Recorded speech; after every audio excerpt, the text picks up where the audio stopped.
우리에게 주시는 말씀은 누가복음 19장입니다. 누가복음 19장 8절에서 10절까지 말씀입니다. 신약성경 128쪽입니다. 누가복음 19장 8절에서 10절까지 말씀입니다. 우리 한 목소리로 함께 성경 말씀 봉독하도록 하겠습니다. 함께 봉독합니다. 삭개오가 서서 주께 여짜오되 주여 보시옵소서, 내 소유의 절반을 가난한 자들에게 주겠사오며 만일 누구의 것을 속여 빼앗은 일이 있으면 내 갑절이나 갚겠나이다. 예수께서 이르시되 오늘 구원이 이 집에 이르렀으니 이 사람도 아브라함의 자손이미로다. 인자가 온 것은 잃어버린 자를 찾아 구원하려 함이니라. 아멘. 네, 흘러보내는 성도의 삶이라 제목으로 함께 오늘 말씀을 보려고 합니다. 자, 오늘 말씀은 우리가 잘 아는 삭개오에 대한 이야기입니다. 자, 그런데 이 삭개오의 비유에서 우리가 중요하게 봐야 되는 것은 삭개오가 자신의 재산의 절반을 내어놓았다, 이것이 중요한 것이 아닙니다. 우리가 이 본문 말씀을 통해서 보아야 되는 것은 삭개오의 삶의 시선이 바뀌었다는 겁니다. 인생관이 바뀐 거죠. 그 전까지 삭개오가 중요하게 생각했던 것들, 정말 내가 사는데 이게 꼭 필요하고 이거 없으면 안 돼 라고 생각했던 것들이 이제 삭개오의 삶에서는 그것이 아니라 이제 예수의 이름으로 살아갈 수 있는 믿음의 사람이 되었다는 것을 우리가 보아야 됩니다. 그래서 이 본문에서 우리가 중요하게 묵상을 하고 또 우리의 삶 가운데 들여다봐야 되는 것은 나의 시선은 어디를 향하고 있는가, 나의 믿음의 자리는 어디를 향하고 있는가 한번 생각했으면 좋겠습니다. 자, 집에서 대청소를 한번 하면 아마 모든 분들이 이렇게 느낄 겁니다. 와, 우리 집에 이렇게 버릴 게 많았는가. 모든 집이 마찬가지일 겁니다. 특히나 이사할 때가 되면은 짐 정리하다 보면은 와, 우리 집에 이런 게 있었나? 네, 그럴 때도 있습니다. 좀 오래 살다가 이사를 하게 되면요, 옛날에 잊어버렸던 것들도 막 찾게 되고 그렇습니다. 자, 그리고 이제 이사를 하면은 어떤 마음을 가집니까? 이제는 깔끔하게 정리하고 깨끗하게 살아야지. 이사 가면서 나는 이전처럼 더럽게 살아야지라고 생각하는 사람은 없을 겁니다. 깨끗하게 살아야지 다짐을 하는데 시간이 지나면 어떻게 됩니까? 뭔가 쌓이고 뭔가 지저분해집니다. 그리고 막 쓰레기들이 쌓이죠. 근데 이 쓰레기들을 제때 버리는 사람이 있는가 하면 보이지 않는 곳에 숨겨놓는 사람들도 있습니다. 나중에 하지 뭐. 이렇게 모아놓다 보면은 시간이 지나고 나면 잊어버립니다. 그리고 쓰레기인 것 같기도 하고 아닌 것 같기도 한 것들이 있습니다. 집에 뭐냐 하면은 나한테는 절대로 필요 없어요. 나는 이거 쓸 일이 없어요. 하지만 버릴 수 없는 것들이 우리에게 있습니다. 그러니까 다른 사람에게는 필요하지만 나에게는 필요 없는 것이 있는데, 그런데 잘 내어놓기가 참 쉽지 않습니다. 옛날에는 뭔가 이렇게 잘 나눠 쓰는 시대였는데 요즘은 정말 친하지 않은 이상은 줄 때도 조금 부담스럽고 혹시 이거 싫어하지 않을까, 필요 없는 거 내가 주는 거 아닐까, 그런 생각들을 하게 됩니다. 저는 개인적으로 이 벼룩시장이라는 것은 참 좋은 것 같습니다. 우리 교회가 조금 더 부흥하고 교인들이 많아진다면 진짜 교인들끼리 잔치처럼 한 번씩 이 벼룩시장 하면 참 재밌고 즐거울 것 같아요. 그래서 생각하지도 못했던 물건들이 아마 나오지 않을까 생각을 합니다. 이 벼룩시장을 하면 성도들끼리 정말 친밀한 교제도 되고 또 집을 좀 가볍게 할 수 있고 남에게 필요한 것을 줄 수도 있고 나에게 필요한 것을 받을 수도 있는 것 같습니다. 그래서 우리가 살아가면서 버릴 것을 제때 버리고 나눌 것을 제때 나누는 것은 아주 바람직한 삶입니다. 특히나 우리 예수 믿는 우리들에게 있어서는 하나님께서 우리에게 주신 은혜들을 나눌 수 있는 것, 또 흘러보낼 수 있는 것은 정말 중요할 것 같습니다. 예전에 우리 성도 한 분이 어머니가 이제 돌아가셨습니다. 그리고 이 짐 정리를 하다 보니까 신문지에 포장된 이 그릇과 접시가 2박스나 나왔어요. 옛날에 어른들은 왜 접시 이런 거 되게 소중하게 생각을 하시고 잔치 때 써야지 이러면서 막 모아놓는 그릇들이 있잖아요. 그런데 이게 이제 골동품도 아니고 쓰기에는 또 너무 디자인이 옛날 거고 막 한 20-30년씩 된 것 같고 그러다 보니까 버리려니까 이게 어머니 유품인 것 같고 이게 뭐 상하면 버리겠는데 또 깨끗하니까 버리지는 못하고, 그러면서 그 집사님이 이렇게 얘기하시더라고요. 아유, 살아계실 때 막 이 나간 그릇들 막 아껴서 쓰시더니 결국 다 쓰지도 못하고 그냥 가셨다고. 이왕이면 살아계실 때 좀 좋은 거 쓰시고, 꽤 먹더라도 좀 좋은 거 쓰시고 그렇게 갔으면 참 좋았을 텐데, 그러시면서 안타까워 하시더라고요. 왜냐하면 어머니가 참 아껴 사셨거든요. 우리 어른들이 그런 것처럼. 그런데 여러분, 우리의 인생이 그럴 때가 참 많습니다. 다 쓰지 못할 것들을 움켜쥐고요, 남에게 흘러보내지 못하고 살아갈 때가 참 많습니다. 다 먹지 못할 것을 쌓아놓고 나중에 버릴 때도 정말 많습니다. 냉장고가 생겨서 좋은 점도 있는데 삭막해진 게 있다고 합니다. 이게 뭐냐 하면, 옛날에는 음식을 이웃들끼리 많이 나눴어요. 왜냐하면 음식이 많이 생기면 보관할 데가 없으니까, 냉장고가 없던 시절에는 어차피 이거 나 혼자 다 못 먹으니까 이웃들하고 나눠 먹는단 말이에요. 그러다 보니까 이웃과 이웃이 진짜 이웃이 되었어요. 서로 나눌 수 있고, 또 그러니까 옛날에는 뭐라 그럽니까? 우리 옆집에 숟가락 몇 개 있는 것 같이 다 안다, 그런 이야기까지 하잖아요. 그게 어디서 나오는가 하면은 나누는 것에서 나오는 거거든요. 흘러가는 것에서 나왔거든요. 그런데 이제 냉장고가 생기니까 어떻습니까? 언젠가는 먹겠지 하고 쌓아놓고는 버리게 됩니다. 나중에는 너무 오래되니까, 이게 먹으려니까 너무 오래돼서, 그리고 내가 냉동실에 넣어놨는 것 잊어버리죠. 자, 여러분, 성도라는 것은 하나님 나라의 백성입니다. 그렇기 때문에 저와 여러분은 이 땅에서 살아가지만 하나님의 백성으로 살아가는 훈련들을 여러분들의 삶에서 하셔야 됩니다. 여러분, 이러한 훈련들 가운데는 훈련을 할 때 가장 중요한 기준이 뭐가 되어야 되겠습니까? 내가 하나님의 나라에 가서 가장 필요한 것이 무엇일까? 내가 하나님의 나라에 가져갈 수 있는 것이 무엇일까? 내가 가져가지 못하는 것이 무엇일까? 여러분, 그것을 알고 나의 삶의 온전한 방향들, 하나님께서 기뻐하시는 우리의 삶의 방향들을 정해야 합니다. 여러분, 교회도 마찬가지입니다. 나누어 주는 것에 인색해서는 안 됩니다. 내 것이라고 생각하면 나누기가 참 어렵습니다. 그래서 우리가 늘 신앙 가운데 고백하는 게 뭡니까? 하나님의 은혜라고 이야기하죠. 그런데 여러분, 이것이 정말 하나님의 은혜가 되어야지 흘러보낼 수가 있습니다. 입으로는 하나님의 은혜입니다라고 이야기를 하는데, 이거는 내가 노력해서 얻은 겁니다, 이것은 제 겁니다라고 생각하면요, 흘려보내지 못합니다. 내 것이 되는 겁니다. 그냥 습관적으로 은혜입니다라고 이야기를 합니다. 이거 다 하나님께서 주셨습니다. 하나님께서 주신 것은 하나님의 은혜입니다. 하나님의 은혜는 흘러갈 때에 비로소 풍성해지는 것입니다.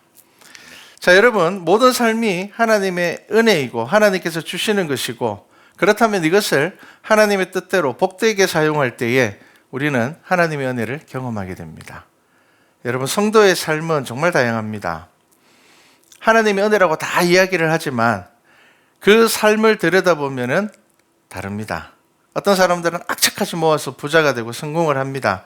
그건 나쁘지 않습니다. 정직하게 열심히 산다면 그건 나쁘지 않습니다. 그런데 여러분, 그것은 하나님의 은혜라고 이야기할 수는 없습니다. 어떤 사람은 열심히 하나님의 일들을 감당하면서 하나님께서 주시는 은혜를 사모하면서 그 삶 가운데 정말 하나님께서 주시는 즐거움과 기쁨을 누리면서 그의 삶들 가운데 하나님께서 주시는 더 큰 은혜와 복을 누립니다. 여러분, 그것이 하나님께서 주시는 은혜입니다. 여러분, 모아서 부자 되는 것은 하나님 없어도 되는 방법입니다. 하나님 믿지 않는 사람들 중에도 부자는 어마어마하게 많습니다. 하나님 믿지 않는 사람들 중에도 성공하는 사람들 정말 많습니다. 그렇다면 우리가 하나님의 은혜라고 이야기할 때, 나는 말씀 안에 살아가는 사람이야 라고 이야기할 때 우리의 삶의 방향은 분명히 무엇인가 달라야 하는 것입니다. 모아서 부자가 되는 것이 아니라 내가 가난한 자들을 돌아보고 어려운 이들을 돌아보면서 하나님께서 내게 맡겨주신 사명들을 감당하면서, 그럼에도 불구하고 하나님께서 주시는 은혜를 누리면서 살아가는 것, 여러분, 이것이 바로 하나님께서 주시는 복입니다. 포항은 아닌데요, 다른 지방에 개인 병원으로 아주 크게 된 병원이 있습니다. 저도 한 2번, 3번 정도 가서 무료로 치료를 했습니다. 그 병원은 전국에 있는 목사님들은 다 무료입니다. 그런데 간단한 처방을 하는 병원이 아닙니다. 내시경하고 수술도 하고 이런 병원입니다. 자, 그런데 예전에 이제 의료보험이 잘 되지 않을 때에는 전국에서 목회자들이 모여들었습니다. 멀리서도 두세 시간씩 차를 타고도 목사님들이 와서 치료를 받았습니다. 자, 그래서 주위의 의사들이 이 의사에게 이야기했습니다. 너 야 그렇게 하다가 곧 망해. 우리나라에 목사가 몇 명인데 그 사람들 다 무료로 네가 치료하면은 병원 곧 망할 거야. 그렇게 이야기를 했습니다. 친구들이 말렸습니다. 그런데 제가 여기 이제 포항 오기 전에 이미 그 병원은 손꼽히는 개인 병원이 되어서 아주 큰 병원이 되었습니다. 자, 그런데 왜 그분은 그 병원의 의사 선생님은 그런 병원을 했을까? 이제 대를 물려서 하는 병원이었는데요. 이제 아버지와 아들이 같이 하고 있는데 그 이제 원장 되시는 의사 선생님이 아버지가 목사님이셨어요. 그런데 이 분이 어릴 때 그런 생각을 했답니다. 아버지가 너무 가난하니까 병원에 가서 치료를 잘 못 받는 거예요. 아파도 참는 거예요. 아주 작은 교회에서 목회를 하시다 보니까 어려움이 많았던 것 같습니다. 그래서 이제 중학교를 지나면서 고등학교 때 아버지 모습을 보면서 그런데 주위에 그런 목사님들이 많았다는 거예요. 아프지만 병원에 가서 치료를 제때 못 받는 목사님들이 자기 눈에 이제 좀 보였던 모양입니다. 그래서 고등학교 때 본인이 진로를 정했어요. 나는 의사가 되어서 앞으로 우리 아버지처럼 치료비 없어서 병원 못 가는 목사님들은 없게 해야 되겠다. 그래서 의사가 되었습니다. 자, 언제나 아프지만 병원비가 없어서 고생을 하시는 아버지만 생각하고 나는 돈 벌 생각은 없고 나는 그런 목사님들 치료해 줄 수 있다면 그걸로 만족한다라고 생각하라고 이제 의대를 진학을 했습니다. 시작부터 달랐죠. 돈을 벌려고 간 것이 아니었습니다. 분명한 목적이 있었습니다. 자, 그래서 병원이 커지면 커질수록 이 이제 원장 되시는 의사 선생님은 나는 이렇게 해도 돈 많이 벌어 이게 아니라 내가 더 많은 목회자를 도울 수 있겠구나.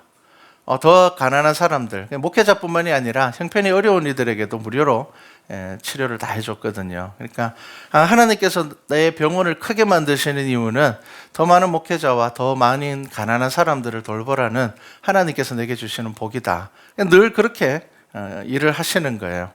그러면서 그 병원은 매년 선교지에 교회를 짓고 그러면서 그분이 자신의 삶을 돌아보면서 이렇게 이야기를 합니다. 내가 결코 할 수 없었던 일을 내가 지금 하고 있다는 겁니다. 그렇기 때문에 이것은 하나님의 복이다. 내가 만약에 막 노력을 해서 이룬 것이라면, 내가 수고하고 땀 흘려서 이것을 이루었다면 하나님의 은혜라고 말은 하지만 속으로는 그래도 내가 열심히 한 건데 라는 생각이 들 텐데, 시작부터 나는 가난한 자들과 가난한 목회자들을 위해서 나는 병원을 할 거야. 굶지 않으면 되지. 그런 생각으로 했는데 우리나라에서 손꼽히는 개인 병원이 되었단 말이에요. 그렇기 때문에 그분이 당당하게 이야기하는 겁니다. 이거는 하나님께서 내게 주신 겁니다. 이건 하나님께서 내게 주신 복입니다. 여러분, 삶의 목적이 돈이기 때문에 돈을 번다면 여러분, 이것은 하나님의 복이라고 이야기하기 어렵습니다. 나는 하나님을 믿는 사람으로서 하나님께서 내게 주신 사명을 기억하고 내가 그 사명을 향해서 달려가면서 하나님께서 내게 주시고 채워주시는 것을 경험할 때에 이것을 복이라고 이야기할 수 있습니다. 이것이 하나님께서 주시는 복입니다. 한 달에 100만 원씩 적금해서 1년에 1,200만 원과 이자를 버는 것을 하나님께서 주시는 복이다. 하나님의 은혜이다. 아닙니다. 이거는 은행이 주는 복이겠죠. 은행이 안 망해서 주는 거겠죠. 여러분, 하나님께서 주시는 복과 은혜는 무엇입니까? 우리가 성경을 통해서 보셔야 됩니다. 여러분, 삶의 시선이 바뀌는 겁니다. 삶의 방향이 바뀌는 겁니다. 여러분, 아브라함의 복은 무엇이었습니까? 언약을 따라 행하는 거였습니다. 하나님께서 가라 그러니까 갔고요. 하나님께서 말씀하시는 곳에 갔습니다. 그러면 아브라함이 믿음이 완벽했습니까? 믿음의 조상이라고 이야기하지만 우리가 창세기 말씀을 읽어보면요, 아브라함도 어떡합니까? 거짓말도 하고요. 두려우니까 거짓말도 하고, 그리고 때로는 제대로 믿음대로 살지 못할 때도 참 많았습니다. 그럼에도 불구하고 아브라함은 그 삶에서 최선을 다해서 하나님의 말씀에 귀를 기울이는 사람이었습니다. 여러분, 아브라함의 복은 부자가 되는 복이 아니었습니다. 어떤 복이었습니까? 하나님의 언약 안에 살아가는 복이었습니다. 하나님과 약속을 한 거예요. 하나님께서 아브라함에게 약속해 주신 거예요. 그리고 아브라함이 누리는 복은 그 약속을 잊지 않는 복이었습니다. 자, 우리가 성경을 보면은 아브라함이 나그네를 대접했다라고 이야기를 합니다. 여러분, 이 믿음 정말 대단한 믿음입니다. 여러분, 그 당시 나그네가 한둘이었겠습니까? 가끔 가다가 나그네가 왔겠습니까? 아닙니다. 그 당시에는 모든 사람들이 걸어 다니고, 낙타를 타고 다니고, 그런 시절이었습니다. 그리고, 야, 어디 가니까 나그네를 정말 잘 대접하더라는 소문이 나면 사람들이 모일까요? 안 모일까요? 모입니다.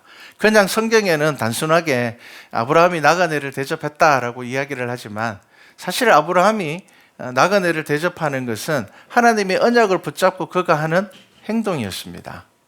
그런데 여러분, 그 믿음의 행위들을 통하여서 그가 하는 그 행동들을 통하여서 그는 복을 누렸습니다. 그렇기 때문에 아브라함은 자신이 받은 모든 것을 하나님께서 주신 것이라 당당하게 말할 수 있었던 겁니다. 여러분, 언약을 따라 행하면서 얻는 것이 복입니다. 언약 안에 살아가면서 누리는 것이 은혜입니다. 여러분, 순서가 무엇이 먼저 되어야 됩니까? 언약이 먼저가 되어야 됩니다. 그래야지 우리의 삶 안에서 하나님께서 우리에게 주시는 은혜를 누릴 수가 있는 겁니다. 하나님께서 주시는 복은 어떤 복입니까? 내가 열심히 모으지 않는 것 같은데, 나는 하나님의 말씀대로 산 것 같은데 모이는 것입니다. 힘들지만 그 속에서 즐거움과 기쁨이 있는 것입니다. 가난함에도 불구하고 감사가 넘치는 것입니다. 여러분, 이러한 복이 우리를 부유하게 하는 것입니다. 그리고 우리나라는 나라 전체가 이 복을 누렸습니다. 최근에 우리나라의 역사를 보십시오. 우리나라는 소망이 없는 나라였습니다. 불과 100년 전만 해도 가장 가난한 나라였고, 세계의 모든 나라들이 우리나라를 뭐라고 이야기했는가 하면 삼시세끼 굶지 않는데 100년이 걸릴 거라고 이야기를 했습니다. 1950년대에 우리나라를 바라보면서 세계의 경제학자들이 저 나라는 삼시세끼 굶지 않는 데까지 최소한 100년이 걸릴 거다. 최소한이었습니다.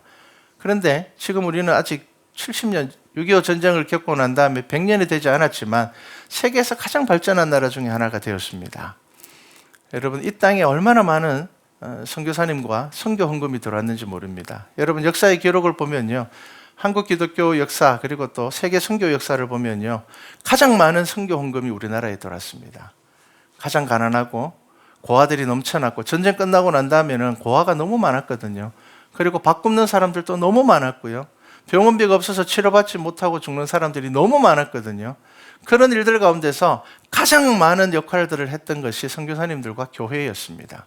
무료로 건쳐주고 무료로 먹여주고, 똑똑한 아이들은 유학을 보내고, 그렇게 해서 우리나라는 하나님께서 주시는 복을 누린 나라입니다. 자, 그런데 우리들에게 그렇게 많은 하나님의 어떤 복을 전하여 줬던 서방의 기독교 국가들이 지금 가장 어려움을 겪고 있습니다. 돈 때문에 망한다고 합니다. 그런데 100% 정답은 아닌 것 같습니다. 돈 때문에 망하는 것이 아니라 하나님께서 주신 복이 흘러가야지 은혜가 되는데, 그 복을 움켜쥐고 놓지 않아서 망하는 것입니다. 여러분, 믿음 안에서 하나님께서 복을 주셨는데 사람이 욕심으로 그것을 붙잡게 되면요, 썩게 되어 있습니다. 스스로 돈에 매이게 되고요, 자녀들은 부모의 믿음이 아닌 부모의 돈을 따르게 되고요, 그러한 일들이 미국과 유럽에 생겼습니다. 세계적인 믿음의 가문들, 몇백 년을 이어져 내려오던 믿음의 가문들이 타락해버리고 정치의 희생양이 되어버렸습니다.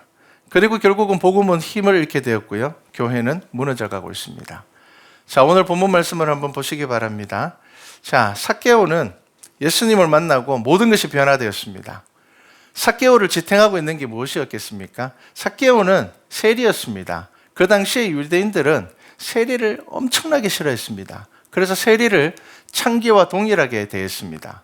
이방인처럼 대했습니다. 법정에서 진술도 안 됩니다. 세리가 하는 말은 믿을 수 없다 그래서 세리가 법정에 가서 진술하는 일은 없었습니다. 이방인 취급을 받았습니다. 그리고 종종 이 민족 운동을 하는 사람들에게 세리는 살해를 당했습니다. 우리 이스라엘 백성들, 택한 백성들의 돈을 걷어서 로마에게 보내주는 사람들이라 그렇게 해서 그들은 많은 사람들의 지탄을 받았던 사람들입니다. 생명의 위협을 받았던 사람들입니다. 자, 그렇기 때문에 이 삭개오가 자신의 삶을 유지하기 위해서 가장 필요한 것, 붙잡고 있었던 게 뭐겠습니까? 그게 돈입니다. 돈과 권력입니다. 로마는 세리들에게 로마 군인을 붙여줬습니다. 보호해줬습니다. 그만큼 위험했습니다. 자, 그런 삶을 살아갔던 세리가 예수 그리스도를 만나고 싶었습니다. 그래서 우리가 오늘 읽지는 않았지만 앞에 가면 19장을 시작하면서 삭개오가 이렇게 이야기를 합니다. 그가 예수께서 어떠한 사람인가 하여 보고자 하되 키가 작고 사람이 많아 할 수 없어, 이렇게 이야기를 합니다. 그런데 진짜 삭개오가 예수님께 다가가지 못한 이유는 뭐냐면요, 부정한 사람이었기 때문입니다. 유대인들이 세리가 선지자나 위대한 랍비들에게 가까이 가는 것을 그냥 두지 않았습니다. 그러니까 삭개오는 예수님을 보고는 싶지만 볼 수 없었습니다. 그래서 어떻게 했습니까? 앞으로 달려가서 보기 위하여 돌무화과 나무에 올라가니, 이렇게 이야기를 합니다. 그러니까 뭐 길이라는 게 복잡하지 않으니까요. 딱 보고 예수님께서 지금 저기서 오시니까 이렇게 지나가겠구나. 그러니까 먼저 앞서가서 예수님을 볼 수 있는, 키가 작으니까 나무 위에까지 올라간 겁니다. 자, 그때 예수님께서 오셔서 삭개오를 부릅니다. 삭개오야, 속히 내려오라. 내가 오늘 내 집에 유하여야 하겠다. 자, 딱히 특별한 이야기를 하지도 않았는데 어떻게 삭개오는 그의 삶이 변화되었을까요? 예수님께서 삭개오의 이름을 알고 계셨어요. 여러분, 그 당시에 나의 이름을 안다라는 것은 굉장히 중요합니다. 예수님께서 삭개오를 어떻게 아시겠습니까? 삭개오는 예수님을 알죠. 워낙 유명하니까.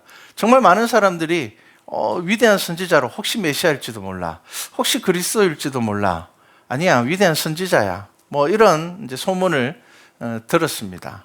그렇기 때문에 삭개오는 예수님을 알았지만 삭개오는 예수님은 자신을 절대로 모를 거라고 생각을 했습니다. 그럼에도 예수님께서는 그의 이름을 부르셨습니다. 그때 삭개오는 자신의 삶이 바뀌었습니다. 여러분, 우리가 하나님을 만나고, 여러분 예수 그리스도를 만나고 우리가 체험을 한다고 합니다. 성령 하나님을 경험한다고 합니다. 여러분, 그때 뭔가 대단한 체험이 있는 것이 아닙니다. 뭘까요? 하나님께서 나를 아신다는 겁니다. 하나님께서 나를 아시는구나. 지금 나의 모습, 정말 하나님 앞에 부족하고 연약한 나의 모습을 하나님께서 나를 알고 계시는구나. 나를 기다리셨구나. 내 이름을 불러주시는구나. 여러분, 이것이 하나님과의 참된 만남입니다. 여러분, 하나님께서 여러분을 찾으심을 믿습니까? 여러분들의 이름을 아시는 것을 믿습니까? 여러분들 예수 그리스도의 이름을 여러분들이 찾으십니까? 여러분, 예수 그리스도를 만나셔야지 여러분들의 삶의 방향이 바뀝니다. 예수님께서 삭개오 이름만 불러주셨습니다. 그때 삭개오가 어떻게 한다고요? 급히 내려와 즐거워하며 영접합니다. 사람들은 수근거리고 욕합니다. 죄인의 집에 유하로 들어갔다. 그렇게 이야기를 했습니다. 자, 그때 삭개오가 이제 어떻게 합니까? 예수님 앞에서 당당하게 뭐라고 이야기를 합니까? 내 소유의 절반을 가난한 사람들에게 주겠습니다. 그리고 만일 누구의 것을 속여 빼앗은 일이 있으면 네 갑절이나 갚겠습니다. 자, 여러분, 이 말은 어떤 말일까요? 여러분, 이 삭개오에게 있어서 돈과 권력은 자신을 지키는 유일한 수단이었습니다. 그리고 그것은 여전히 유효했습니다. 그런데 이 삭개오가 예수님을 만나고 난 다음에 그 자신의 모든 것을 내어놓습니다. 이것은 단순히 헌금을 많이 하고 이런 개념으로 이것을 봐서는 안 됩니다. 이것은 뭐냐면요, 삭개오가 자신의 삶에 대하여서 이제는 더 이상 나에게는 돈이나 권력이 중요한 것이 아니라 나는 이제 예수 그리스도를 만난 사람으로서, 나는 믿음의 사람으로서, 나는 하나님을 만난 사람으로서 나는 이제 아브라함의 자손으로 살아가겠노라. 바로 그것을 선포하고 있는 것입니다. 자, 지금 삭개오는 자신의 삶이 바뀌었음을 선포했습니다. 어떻게 되었습니까? 막힌 것이 흘러가기 시작을 했습니다. 삭개오는 이제 돈을 의지하지 않아도 되었습니다. 예수님을 만나고 그는 돈과 권력으로도 채우지 못하였던 공허함과 불안함이 채워졌습니다. 그가 돈과 권력으로 만족했다면 예수님을 만나기 위해서 그 돌무화과 나무 위에까지 올라가지 않았을 겁니다. 여전히 그 마음속에 채워지지 않는 것들, 답답함들, 괴로움들이 있었기 때문에 그는 예수님을 만나고자 했던 겁니다. 자, 드디어 막힌 것이 흘러갑니다. 이제 삭개오는 잃어버린 한 마리 양에서 찾음받은 자녀가 되었습니다. 여러분, 하나님의 자녀의 삶은 세상과 비교해서 사는 것이 아니라 언약 안에서 살아가는 것입니다. 여러분, 말씀 안에서 살아가야 됩니다. 이것이 성도입니다. 우리가 예수를 믿는다고 하면서 우리 계속 비교해서 살아갑니다. 다른 사람과 비교를 합니다. 비교하는 사람은 여러분 죽을 때까지 거기서 벗어나지 못한다고 합니다. 심리학자들이 이런 이야기를 합니다. 사람들은 만족이 없는 존재라고 합니다.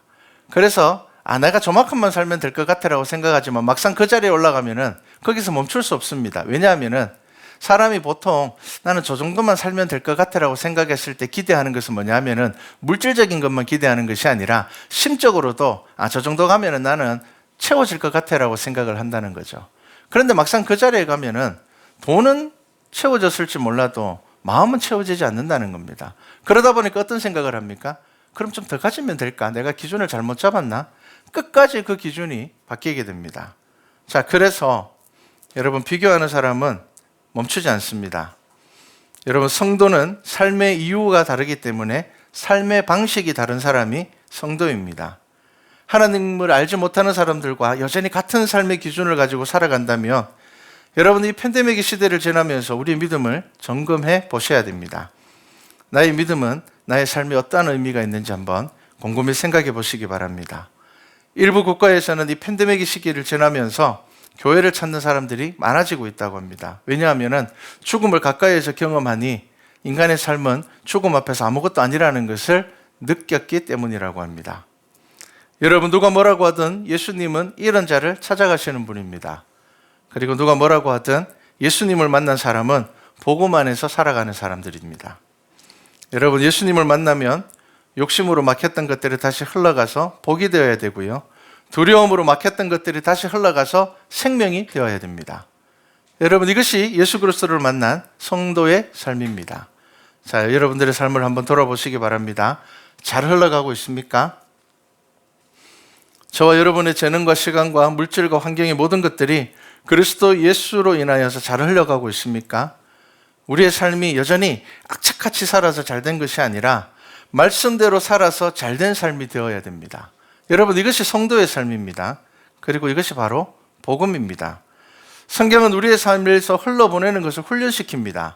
그렇게 살아보라고 이야기를 합니다. 하나님 의지하고 살아보라고 이야기를 합니다. 말씀을 의지하고 살아보라고 이야기를 합니다. 그렇게 살아야지 하나님께서 나를 인도하고 계신다는 것을 경험하게 될 것입니다. 그래서 여러분 흘러보내는 것을 두려워하지 마십시오. 우리 말씀과 찬양교회가 이제 2022년부터는 우리가 기존에 두 분의 선교사님을 돕다가 이제 개척교회 한 곳도 더 돕고요. 한 분의 선교사님을 더 돕도록 했습니다. 결정을 했습니다. 우리가 막 넘치기 때문에 풍성하기 때문에 그렇게 결정하는 것 아닙니다. 저희 교회 장년 수는 30명 조금 더 됩니다. 남들이 보기엔 아주 작은 교회입니다. 그럼에도 불구하고 이렇게 결단하고 우리가 계획을 세워가는 것은 하나님의 은혜가 흘러가야지 이것이 넘친다는 것을 말씀을 통하여서 믿기 때문입니다. 여러분 교회는 성도의 삶은 믿음으로 행하는 것입니다. 계산해서 행하는 것이 아닙니다. 산술적으로 계산하고 이렇게 해야 돼. 세상이 이렇게 하니까 사람들이 이렇게 하니까 성공하는 것 같아. 그러니까 우리도 이렇게 하면 돼. 이것이 아니라 저와 여러분의 삶은 성경에서 이렇게 말씀하고 있기 때문에 우리는 이렇게 해야 돼. 성경에서 우리에게 이걸 하라고 말씀하셨으니까 우리는 이것을 해야 돼. 여러분 그렇게 행함으로 인하여서 하나님께서 저와 여러분의 삶을 이끌어가고 계심을 경험하는 것입니다. 여러분 이것이 바로 성도의 삶입니다. 그리고 우리가 믿음 안에서 흘러보내고 믿음 안에서 복을 받아야지 저와 여러분의 믿음이 자녀들에게 흘러갑니다. 자녀들이 그것을 보는 거예요. 우리 부모님은 믿음으로 이렇게 사시는 것 같아. 믿음으로 흘러보내는 것 같아. 우리 부모님은 믿음 안에서 즐거워하는 것 같아. 여러분 이것이 자녀들에게 흘러갈 때에 비로소 믿음의 가문이 세워지게 되는 것입니다. 자, 여러분 2022년 시작되어서 벌써 한 달이 다 지나가고 있습니다. 저와 여러분의 삶이 올 한 해 동안에 말씀 안에서 행함으로 하나님께서 우리에게 명령하시는 것을 지켜 행함으로 인하여서 복이 흘러가고 은혜가 넘치는 우리 말씀과 찬양교회 교회와 성도 되기를 주님의 이름으로 축복합니다.